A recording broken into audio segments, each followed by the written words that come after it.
नमस्कार दोस्तों, आज हम इस वीडियो में आपके साथ डिस्कस करेंगे इनकम्प्लीट पेनिट्रेशन के बारे में, जो एक वेल्डिंग डिफेक्ट का ही टाइप है और इंटरनल डिफेक्ट है।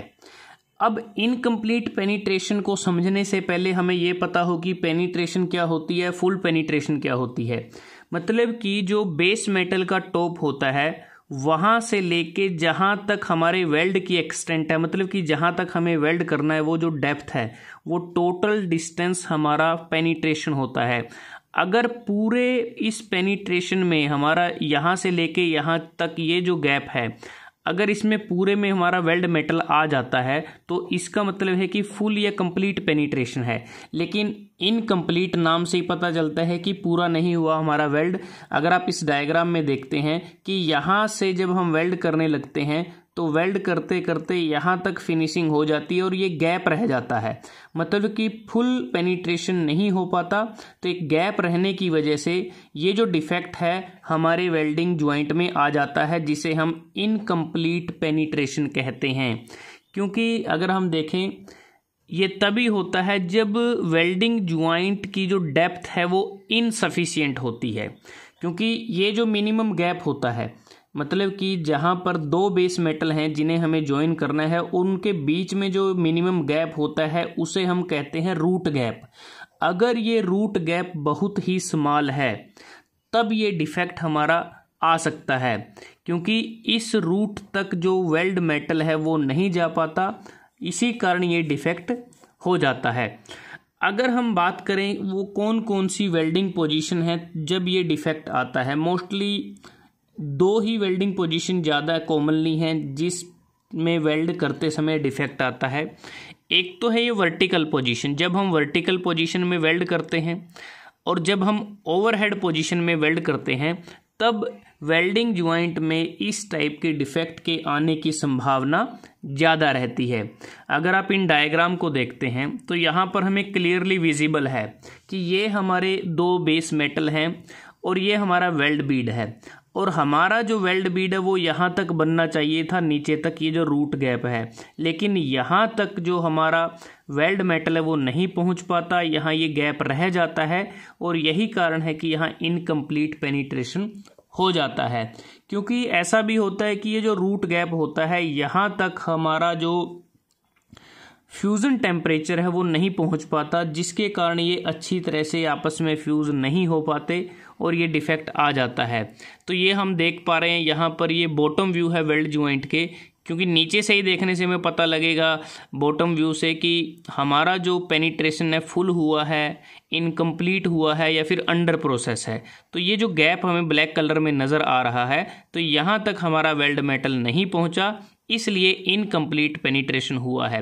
इसी प्रकार से यहाँ देख पा रहे हैं ये जो ब्लैक पोर्शन हमें नज़र आ रहे हैं, एक प्रकार से ये ब्लैंक हैं, यहाँ तक हमारा वेल्ड मेटल नहीं पहुँचा, तो ये इनकम्प्लीट पेनिट्रेशन है। अब बात करते हैं कि ये जो डिफेक्ट है वो कौन कौन से कारण है जिसके कारण होता है। सबसे पहले अगर हम लेस आर्क करंट का इस्तेमाल करते हैं तब भी ये डिफेक्ट आ सकता है। अगर वेल्डिंग करते समय हमारी वेल्डिंग स्पीड काफ़ी फास्ट है, तेज़ है, तब भी ये डिफेक्ट आ सकता है।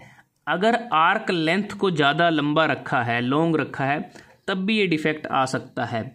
अगर इलेक्ट्रोड का जो डायामीटर है अगर वो भी ज़्यादा है तब भी ये डिफेक्ट आ सकता है। इलेक्ट्रोड पोजीशन इम्प्रॉपर है, जैसा हमने बात की है कि वर्टिकल और ओवरहेड ये दो ऐसी पोजीशन हैं जिन पोजीशंस में वेल्डिंग करते समय डिफेक्ट ज़्यादा आता है। अगर ज्वाइंट का जो डिज़ाइन है वो इम्प्रॉपर है, मतलब कि हमारा इनकरेक्ट एज पेनिट्रेशन है, या जो रूट गैप है ये जो गैप है ये बहुत ही स्मॉल है, बहुत ही कम रखा गया है, तब ये डिफेक्ट आ सकता है।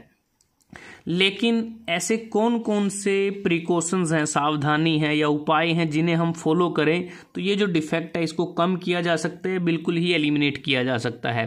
तो इसके लिए हमें जो आर्क करंट है उसको प्रॉपर यूज़ करना चाहिए।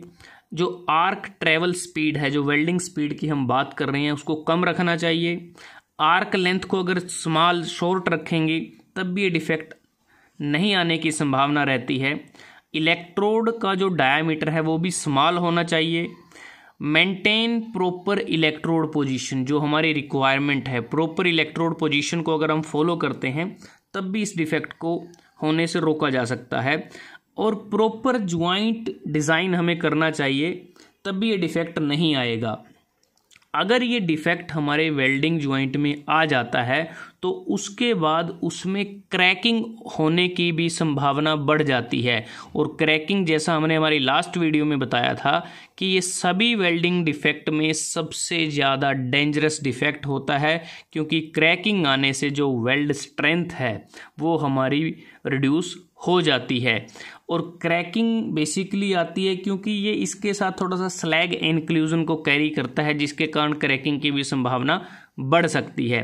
तो इसलिए आवश्यक है कि वेल्डिंग ज्वाइंट पर बनाते समय हमें ध्यान रखना है कि वेल्ड ज्वाइंट पर इनकम्प्लीट पेनिट्रेशन ना हो। तो दोस्तों, आज हमने आपके साथ डिस्कस किया इनकम्प्लीट पेनिट्रेशन नामक वेल्डिंग डिफेक्ट के बारे में, जो एक इंटरनल डिफेक्ट है। अगर आपको ये वीडियो अच्छा लगा, आप इसको लाइक कर सकते हैं, शेयर कर सकते हैं अपने दोस्तों के साथ, स्टूडेंट्स के साथ, और जल्द ही हाजिर होते हैं एक नए वीडियो के साथ। तब तक के लिए धन्यवाद। आपका दिन शुभ रहे।